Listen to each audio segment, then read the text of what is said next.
नमस्कार, मैं हूं बबली शर्मा। आप देख रहे हैं पहली खबर 24x7 खबर बागपत से। दुनिया में फैले कोरोना वायरस के संक्रमण के चलते बागपत में भी 15 लोगों में कोरोना वायरस की पुष्टि हो गई है, जिनमें से सभी तबलीगी जमाती हैं, जबकि एक शख्स बागपत का रहने वाला है जो दुबई से आया था। कोरोना वायरस से ठीक होने के बाद उसे अस्पताल से डिस्चार्ज कर दिया गया है, जिसके बाद बागपत में कोरोना पॉजिटिव की कुल संख्या 14 हो गई है।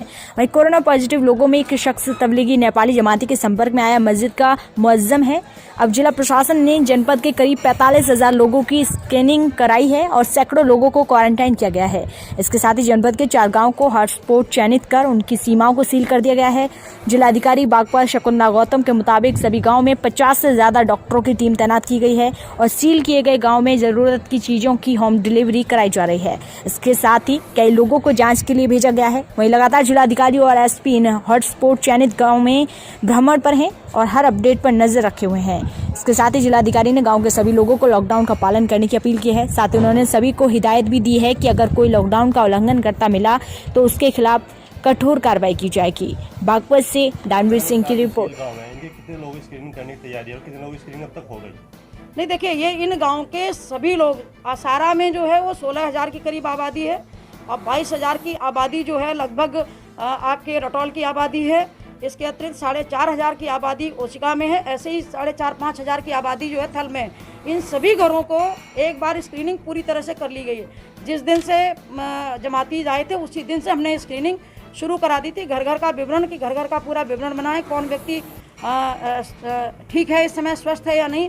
तो पूरी टीमें काम कर रही हैं। एक एक गाँव में 11 टीमें इस गाँव में काम कर रही हैं। इसी तरह से 12-13 टीमें हमारी काम कर रही हैं आसारा में। थल में जो है 7 टीमें, उसमें ओशिका में इसी तरह से 10 टीमें काम कर रही हैं और 11 टीमें काम कर रही हैं स्वास्थ्य विभाग की रटौल में। लगातार स्क्रीनिंग की जा रही है। इनसे घर घर जाकर दैनिक रूप से हमारे जो स्वास्थ्यकर्मी हैं, जो स्टाफ है, वो जाकर दैनिक रूप से इनसे मिल रहे हैं कि इस बीच भी कोई व्यक्ति ऐसा तो नहीं जिसको किसी को जुकाम हो गया हो, खांसी हो गया हो, बुखार हो गया हो।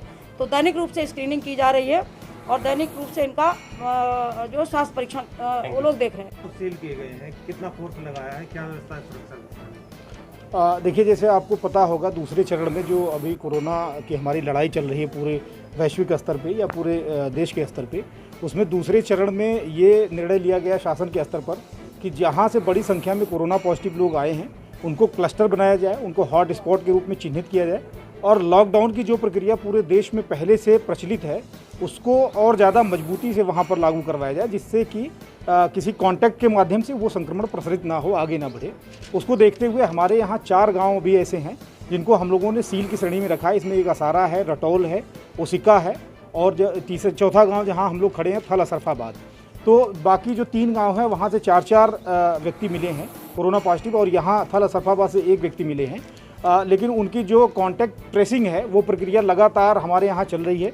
इन सारे गाँवों की जितनी भी सीमाएं हैं, सरहदें जो अन्य गाँवों से लगती हैं, उनको हम लोगों ने सील किया है। वहाँ पे बैरियर लगाए हैं प्रॉपर और डे नाइट ड्यूटियाँ वहाँ पर लगी हुई हैं, लगातार लोग लगे हुए हैं। साथ में जो हमारी टीमें कॉन्टैक्ट ट्रेसिंग कर रही हैं या ट्रैवल हिस्ट्री कंपाइल कर रही हैं, जिसमें कि हमारी मेडिकल की भी टीम है और साथ में हमारे सफाई कर्मचारी लगे हुए हैं। उनकी सुरक्षा के लिए भी हम लोगों ने आदमी डिप्लॉय कर रखे हैं, जिससे किसी तरीके की अनटूवर्ड घटना ना हो।